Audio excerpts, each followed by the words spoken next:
Bentrovati sportivi di Penalty, bentrovati con la trasmissione che parla di calcio dilettantistico siciliano, in onda il mercoledì sul canale 15 del digitale terrestre di 7 Gold e poi il giovedì in versione on demand sulla pagina Facebook di Penalty e anche sul canale YouTube Penalty Programma Sportivo. La puntata del giovedì, come al solito, parla dei 4 gironi del campionato di promozione e dei 6 gironi del campionato di prima categoria.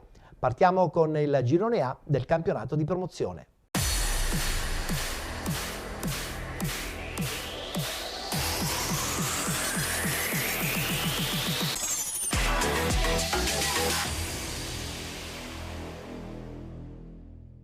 Ultima giornata, la 13ª, guardiamo il tabellino dei risultati. Folgore Castelvetrano batte Partinico Audace 1-0, Gemini Calcio batte Città di Carini 1-0, Camarat batte il Carenze 3-0, Accademia Trapani batte Alba Alcamo 2-1, Fulgatore batte Petrosino 1-0, Marsala e Città di San Vito Lo Capo 1-1. In classifica conferma del Fulgatore campione d'inverno per quanto riguarda questo girone A del campionato di promozione. Al secondo posto il Camarat con 25 punti, 22 Folgore Castelvetrano, 21 Accademia Trapani ed Alba Alcamo. Con 20 punti Partinico Audace e Città di San Vito Lo Capo, 16 punti Gemini Calcio, 15 Petrosino 1969, con 13 punti Città di Carini e di Carenze, 7 punti Casteltermini, chiude la classifica il Marsala con 1 punto. Parliamo adesso del girone B del campionato di promozione.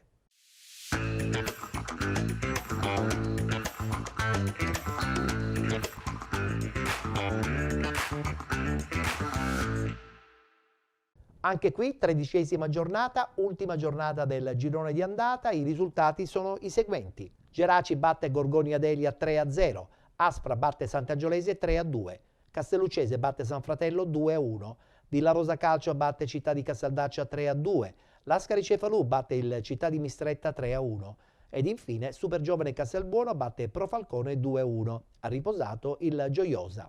Con ben 10 punti di vantaggio dalla seconda, il Geraci si laurea campione d'inverno. Al primo posto con 34 punti, 24 per Astra, 22 Supergiovane Castelbuono, 17 punti Sant'Angiolese Gioiosa, con 15 Lascari Cefalù, Gorgonia Delia, Castelluccese e Villarosa Calcio, 13 punti per il Profalcone, 12 per il Città di Casteldaccia, 10 punti per il San Fratello, chiude la classifica il Città di Mistretta con 8 punti.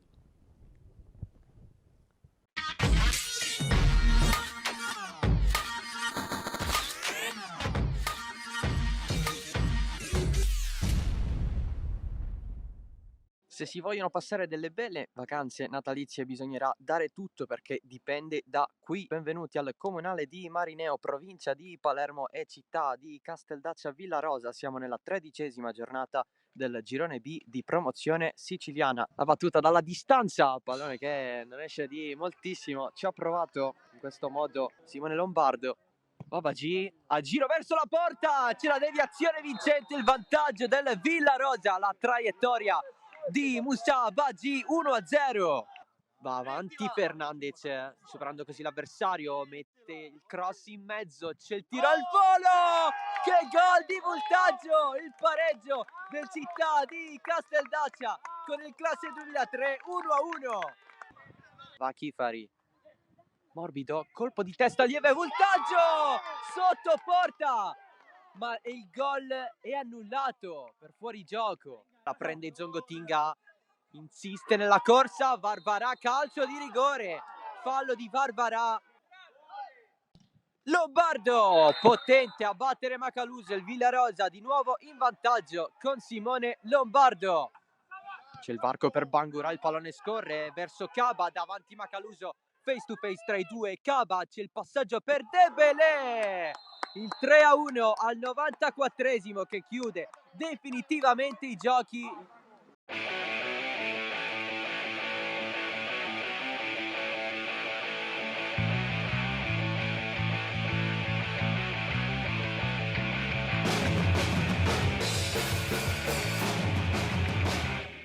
È la volta adesso del girone C del campionato di promozione.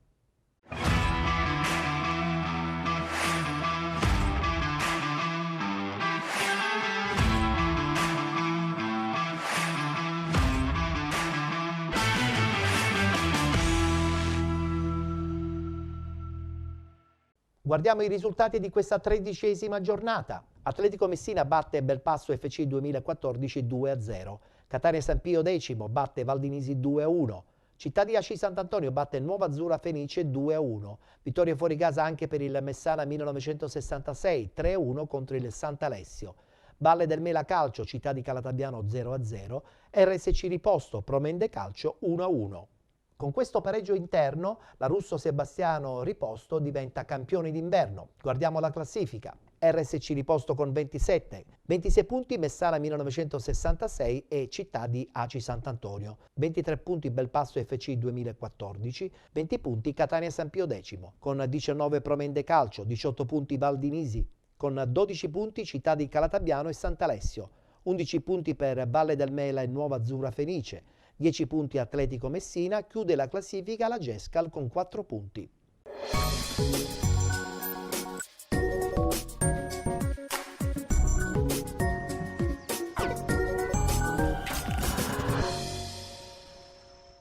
Un tempo per parte, la sintesi del match, meglio i catanesi nel primo, abili a sbloccarlo dopo 26 minuti con Maraffino, gol questo che per un problema tecnico non possiamo purtroppo mostrarvi, biancoazzurri che poi sciupano il raddoppio con Lopresti che non trova la porta da distanza ravvicinata, ma bravi comunque a siglare il raddoppio al minuto 36 quando il direttore di gara concede loro il calcio di rigore per un presunto fallo di Merlino su Maraffino e dagli 11 metri ancora Maraffino spiazza Soldino firmando così il 2-0 per i suoi e il suo ottavo sigillo in campionato. La Nuova Azzurra tenta di scuotersi ma il colpo di testa di Merlino al 42esimo non inquadra lo specchio della porta. Nella ripresa i barcellonesi, rigenerati dai cambi operati da mister Marchetta che getta nella mischia Seidi, Crinò, Gueli, Nania e Antonuccio, iniziano a spingere per 2 volte e sfiorano il gol con Piccolo che prima manda di poco alto sulla traversa il cross di Seidi e poi calcia a fil di palo l'invito di Cucè. L'attaccante della Nuova Azzurra fa centro però al minuto 68 quando con una splendida conclusione a giro dal limite batte Citriglia per il gol dell'1-2 che gli vale come terzo centro in campionato.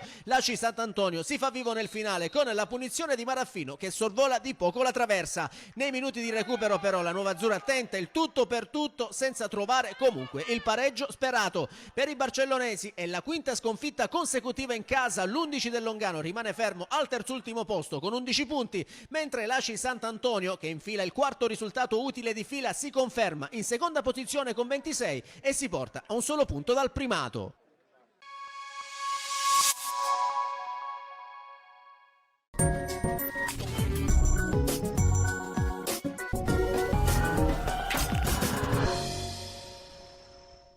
Scatta una lunga serie di sfide verità per la stagione della Russo Sebastiano. Con ordine, l'ultima di andata decide di fatto il titolo d'inverno per la RSC che sfida la quinta in classifica, combatte in mezzo al campo proprio Nicotra che la filtra per Tornitore, Servito Proietto che controlla, scarta un avversario e colpisce il palo da distanza ravvicinata, Forzisi appostato lì davanti non riesce a ribattere ed è costretto quindi a rigiocarla e allora Leotta si insinua tra gli avversari e va direttamente sul portiere.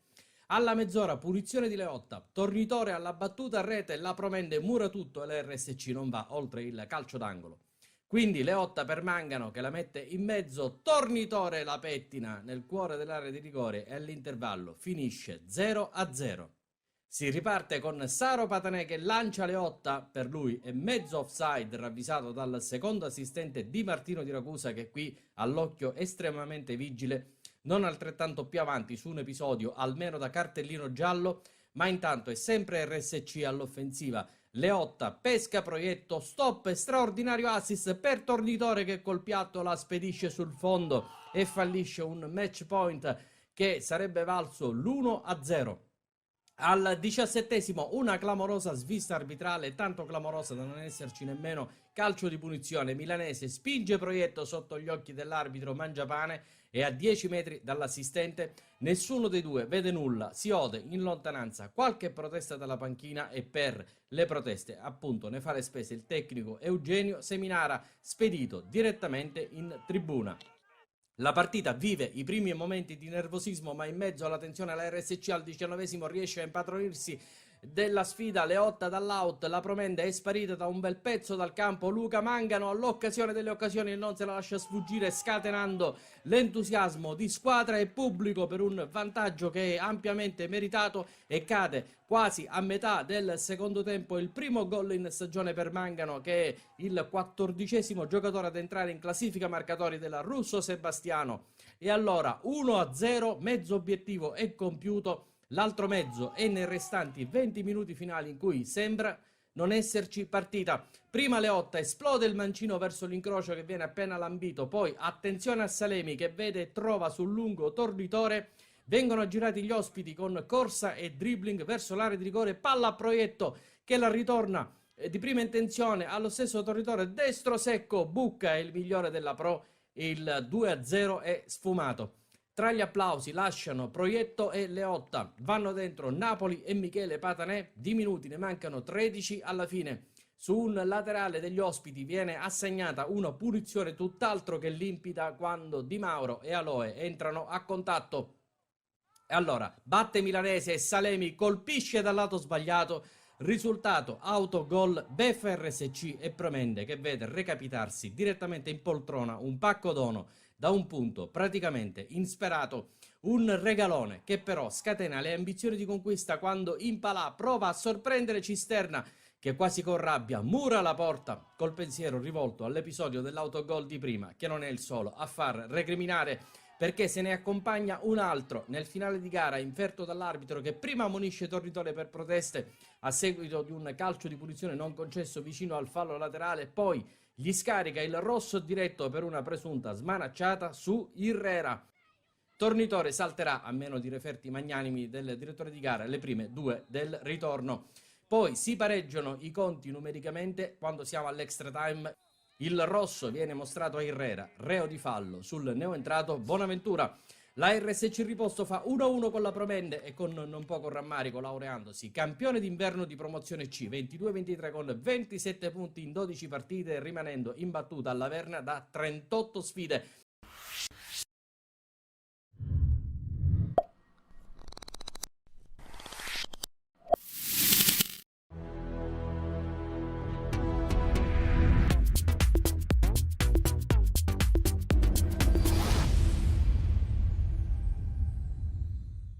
L'importante sfida a salvezza tra Valle del Mela e Calatabiano, quartultima contro quintultima della classe, si chiude a reti bianche con un tempo per parte e con i locali di Giunta che sciupano, soprattutto nel secondo tempo, parecchie occasioni per fare loro il match. E sono subito gli ospiti al 12° a reclamare un calcio di rigore per un tocco di mano in aria di Arrigò sul colpo di testa di Dama, ma il signor Motta concede solo angolo. Il Valle del Mela non sta a guardare, al 18° risponde con Ballarò, il cui piazzato si perde a fil di palo. 4 minuti dopo i locali troverebbero anche la rete del vantaggio con Sciliberto, ma il fischietto della sezione di Siracusa, su indicazioni del secondo assistente Sorace di Catania, ferma il 10 di casa per un presunto fuorigioco. Poi però il Calatabiano torna a spingere, sfiorando più volte il gol. Alla mezz'ora è Dama ad impegnare Scibilia alla respinta. 5 minuti più tardi ancora l'estremo giallorosso è decisivo, prima sulla punizione di Boccaccio e poi sulla ribattuta del solito Dama, mentre al 36° la girata di Palma è disinnescata sulla linea di porta da Scattareggia. Nel finale di frazione però il Valle del Mela la potrebbe sbloccare, ma il tiro di Trimboli al 41° deviato da Di Bella si spegne in angolo, quindi al minuto 44 la punizione del solito Ballarò trova attento Palermo, che si supera anche sulla successiva conclusione di Arrigò. Spinge la squadra di Giunta, che nella ripresa costruisce parecchie palle gol, come al minuto 46 quando Arrigò di testa manda di poco sul fondo la punizione di Sciliberto. Quindi con Sciliberto, che è servito in aria da Scattareggia, calcia a colpo sicuro, ma Romeo si immola e manda in angolo, e poi con Scattareggia che al 66° costringe Palermo alla respinta. Il Calatabiano prova a rallentare la pressione dei locali, facendosi vedere prima con la conclusione di Boccaccio, che viene deviata in angolo dalla difesa, e poi con Binanti, che dal successivo corner impegna centralmente Scibilia. Ma nel finale di gara il Valle del Mela tenta l'assalto disperato con il neoentrato Sturniolo, che al 75° calcia forte col destro, trovando un super Palermo a dirgli di no, e poi all'87° sempre Sturniolo da pochi passi manda sul fondo il cross di Giordano. Da registrare infine al 90° ancora un offside fischiato dal direttore di gara a Sciliberto. Con questo pareggio il Valle del Mela conquista il punto numero 11 e rimane invischiato nella bagarre play-out, mentre il Calatabbiano sale a quota 12 e mantiene una sola lunghezza di vantaggio proprio sulla zona calda della classifica.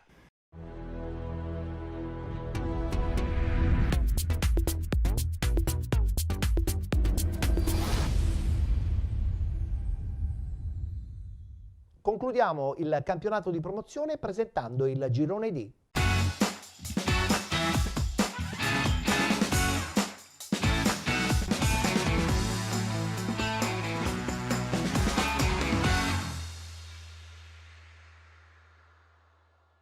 Questi i risultati dell'ultima giornata di andata. Vittoria batte Priolo Gargallo 4-1. Mister Bianco Calcio batte Città di Avola 2020 1-0. FCM 2011 Mister Bianco batte Pro Ragusa 3-2. Scicli Frigentini 0-0. Bisini Calcio batte Città di Canicattini 2-1. Sospesa la partita tra SSD Gela e Gimnica Scordia 2-0. Verrà recuperata nel pomeriggio di giovedì. Nella classifica che adesso stiamo per vedere sottolineiamo che i 3 punti sono ancora in sospeso per quanto riguarda l'SC Gela. Infatti la troviamo vincente sì 2-0 ma da giocare ancora i rimanenti 45 minuti. Pertanto in classifica attualmente occupa la prima posizione con 31 punti. 29 per FCM 2011 Mister Bianco. 24 Atletico Catania 1994, 23 per il Vittoria, 20 per lo Scicli, con 17 Città di Canicattini e Gimnica Scordia, 15 punti per il Mister Bianco, 14 Frigentini e Priolo Gargallo, 13 punti Città di Avola 2020, con 10 Vizzini Calcio, 9 punti Megara 1908 e Pro Ragusa.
Concluso il tabellino del campionato di promozione, adesso guardiamo insieme i risultati, le classifiche e le immagini dei 6 gironi del campionato di prima categoria.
Si ferma a 6 il numero di vittorie consecutive in casa dell'Aquila Bafia, che al Pietro Paglio conosce il primo pareggio interno della stagione. I biancorossi vengono fermati sullo 0-0 dal Monforte degli ex Chillari e Cannuni, un pari a Redi Bianche che però lascia decisamente l'amaro in bocca ai locali, che nel primo tempo sciupano alcune importanti occasioni per andare a segno, come al 6° minuto, quando Rotella, ben servito da Simone Mastroieni, supera anche Trimarchi in uscita ma poi calcia sul fondo a porta spalancata. I biancorossi non trovano il bersaglio grosso nemmeno al 18° con Furnari che di testa manda al lato il cross di Durante, e sono sfortunati e imprecisi 2 minuti dopo, quando prima Furnari centra il palo e poi Pugliafito sulla ribattuta spara alto sulla traversa da pochi passi, mentre al 21° è l'estremo neroverde Trimarchi a negare il gol alla conclusione di Calderone. Il Monforte tenta di scuotersi e al 44° la botta di Giorgianni trova la pronta risposta in angolo di Foti. Nella ripresa, gara più equilibrata con gli ospiti che ci provano al minuto 65 con il piazzato di Bartuccio che si perde alto sulla traversa.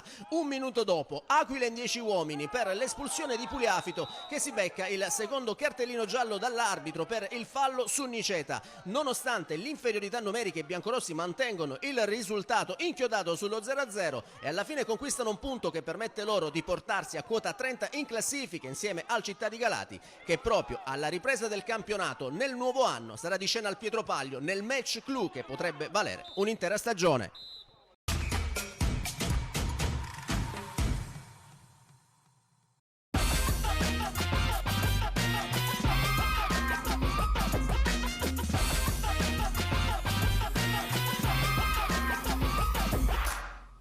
La formazione di Calogero Vicario, grazie al successo contro i rossoblù di casa, si riporta in vetta alla classifica agganciando a quota 30 punti l'Aquila. Nonostante la sconfitta ci prova subito il Rodì dopo 2 minuti, ma il tiro di Calabro sorvola di poco la traversa. Poi però il Città di Galati inizia a spingere sfiorando a più riprese il gol al 12°. Il colpo di testa di Ravi centra il palo con la difesa che salva sulla linea.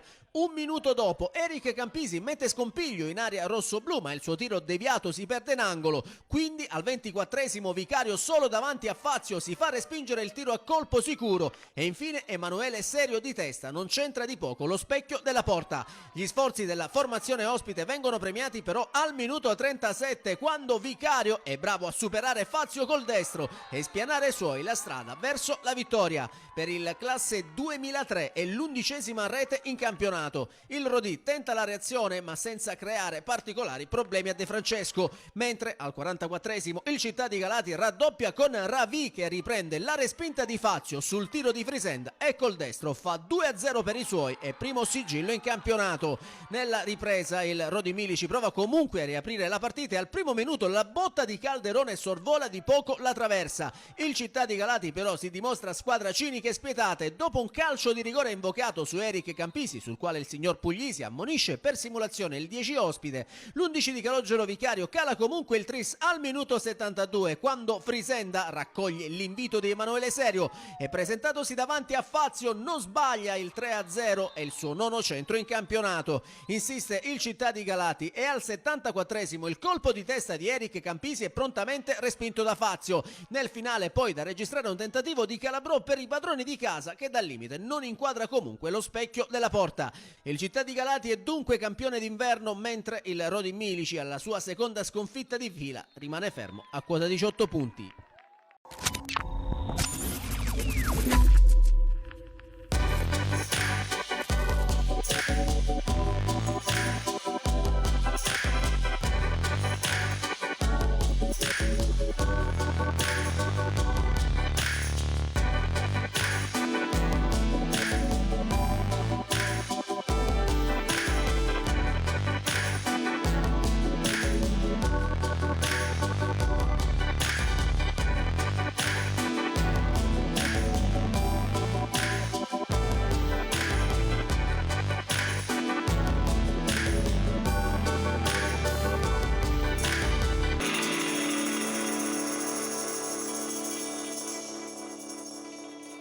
Beffa finale al Nuccio Marino quando il pareggio sembrava scritto. Vince il riposto 2-1 nell'extra time e il Città di Belpasso chiude l'andata senza vittorie e sul fondo classifica. Nel bel mezzo di un quarto d'ora a senso unico sull'unico attacco del riposto, eccolo 0-1 e per di più con una deviazione nella propria porta abbastanza sfortunata di Bilieri sugli sviluppi di un calcio d'angolo. Vano il tentativo di Genovese che respinge quando già il pallone ha oltrepassato la linea. E allora a maniche rimboccate tutti in avanti per ricostruire una partita messasi subito male. Punizione di Catania, stacca ma in ritardo Sferrazzo e dunque niente gol. Lo sbilanciamento dei padroni di casa produce qualche brivido, qui lo giudice da fuori manda al lato, ma i primi attacchi di un certo spessore si manifestano dal minuto 20 con delle vere e proprie occasioni da gol. La prima è Di Marino, abile a rubare palla e a presentarsi a tu per tu con Calabretta, vero protagonista di tutto il primo tempo, perché non è solo in questa circostanza a esaltarsi. Nel giro di un paio di minuti dice no, infatti, anche a Disano dopo una giocata aperta da Bruno e successivamente a Toscano che fa tutto bene in corsia, innescato in verticale da Disano, ma forse non si rivela troppo altruista nel cercare qualcuno in area. E allora anche in questo caso è pari mancato, ma il gol è nell'aria, da conquistare con ancor più rabbia quando ai belpassesi non viene concessa una massima punizione per una plateale trattenuta visibile per lo sventolio della maglietta bianca ai danni di Blangiforti al termine di questo calcio di punizione, questa mischia in aria, episodio che non ha bisogno di ulteriori replay. E così al minuto 33 arriva la gioia dopo mezz'ora di assalti all'arma bianca. Punizione di Catania, il riposto rinvia corto su Flavio Toscano che con decisione la insacca per l'1-1 e festeggia la rete numero 3 in campionato. Motivazioni ritrovate per il Città di Belpasso e per un gol che sa di liberazione, ma con la consapevolezza che la strada è ancora lunga in questa partita. Nel finale di primo tempo prova la sorpresa Bilieri da sinistra dopo giocata di Marino, ma Calabretta è sempre attento. Poi Toscano, lanciato da Catania, si ferma causa offside e al riposo si va con una rete per parte. Nella ripresa, quando in campo c'è Simone Contarino al posto di Bruno, Ferruccio dà spazio anche a Borzì per Toscano, cambiando così i due esterni d'attacco. Ci si dimentica in avvio, mentre il tentativo dei padroni di casa di fare la partita rimane immutato come nel primo tempo, di Montalto che va vicino al nuovo vantaggio e il Città di Belpasso trema. Non sarà la sola circostanza, perché dopo qualche avvisaglia lanciata dagli ospiti all'accensione dei riflettori, Cartellone nel bel mezzo di una prateria vuol presentarsi con un gol al suo arrivo in squadra e serve un genovese da statua per evitare il KO. Lascia Bilieri a questo punto dentro Puglisi al quarto d'ora, terzo cambio belpassese da questo momento e pressione finita da parte del riposto. Riprende quota la squadra di casa trascinata da Capitan Rizzuto che cerca l'acuto proprio in collaborazione con Borzì. La girata di quest'ultimo però finisce sul fondo. Spazio poi a Consoli per Blangiforti a un quarto d'ora dalla fine. Zero emozioni sino all'88esimo minuto, quando su un attacco ripostese Caruso entra così su Pafumi al limite dell'area. L'arbitro la paglia grazie al difensore di casa ammonendolo e decreta calcio di punizione. Genovese neutralizza e rilancia i suoi che hanno ancora frecce nell'arco per conquistare la gloria a dicembre. Rizzuto fa salire Puglisi che a sinistra opta per un traversone teso a centro area. Consoli di testa sciupa la palla, gol decisiva, e al minuto 93 la beffa delle beffe. Cartellone vede partire un pallone dalla destra e in diagonale realizza il gol della vittoria, facendo calare il gelo sui bianchi padroni di casa. Il riposto passa a Belpasso 2-1.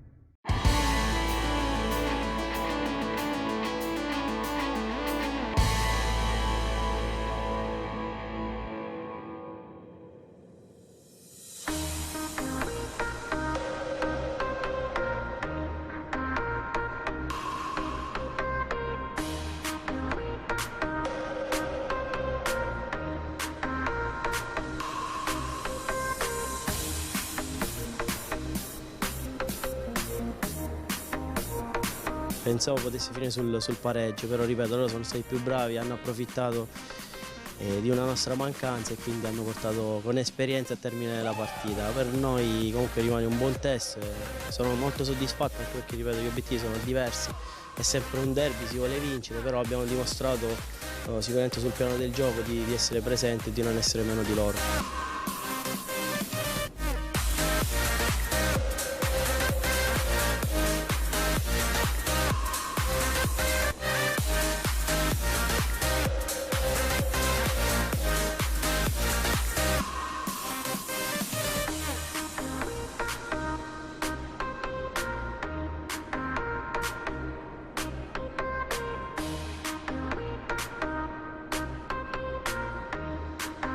Il primo tempo è stato più bello, poi il secondo tempo l'episodio del rigore un pochettino a noi ci ha scosso, ci sta, siamo una squadra giovane, anche inesperta, ripeto, per noi rimane una buonissima partita, soddisfatto, molto soddisfatto, peccato che non sono arrivati i punti, però va bene così.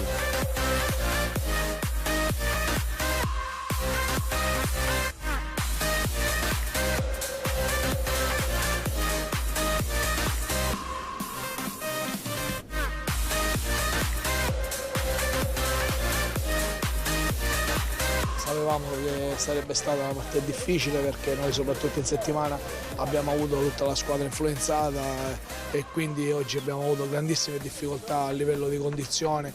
I ragazzi, 5-6 ragazzi che oggi sono stati in campo non si sono allenati per tutta la settimana, però hanno voluto dare tutto per la maglia del Sauro.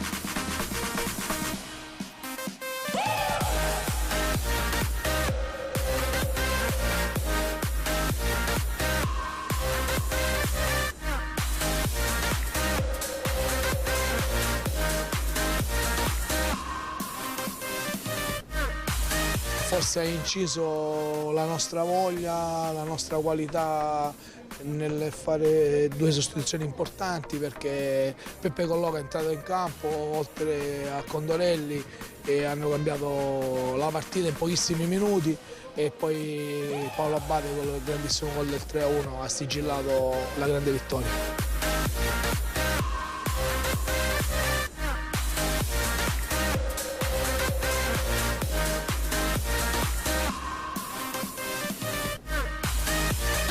Stiamo facendo risultati eccezionali, i ragazzi adesso ci tengono in modo particolare, si è creato un grandissimo gruppo e questa è la cosa più importante. Sicuramente a questo punto del campionato lotteremo fino alla fine e cercheremo di portare il Savoca in promozione.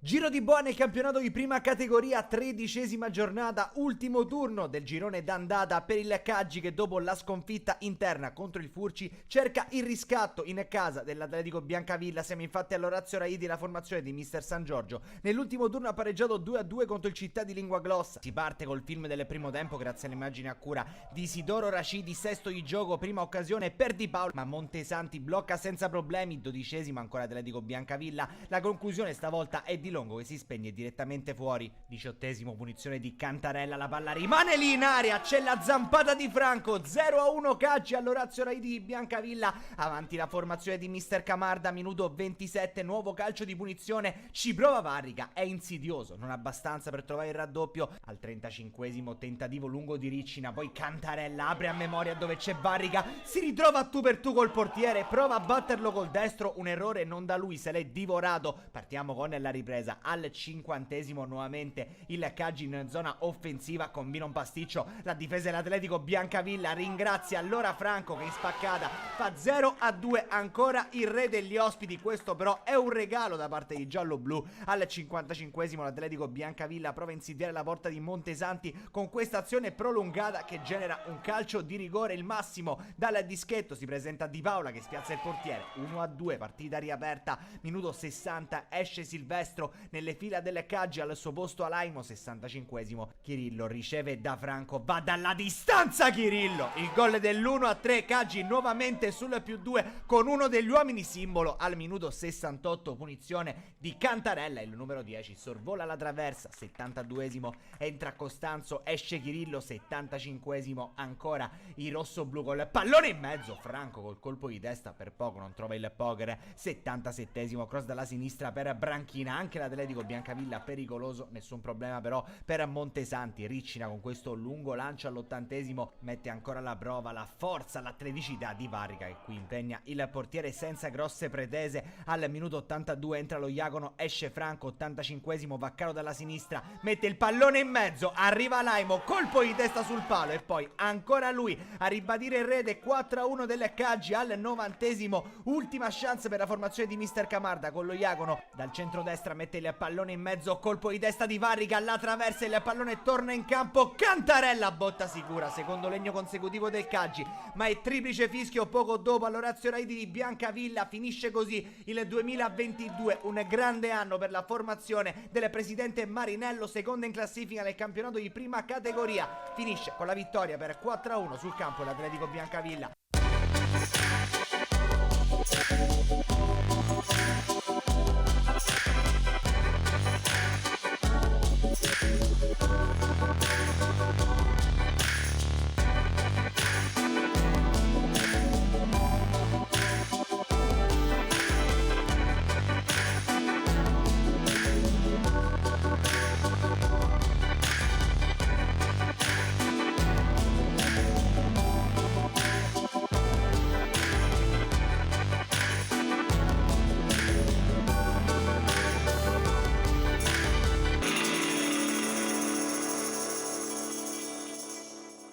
Chiudiamo qui la puntata odierna di Penalty, tutto il calcio di cui il calcio vero non parla mai. Puntata prenatalizia, noi ci rivedremo la prossima settimana, anche se i campionati dilettantistici saranno fermi. Grazie per essere stati con noi, appuntamento alla prossima settimana.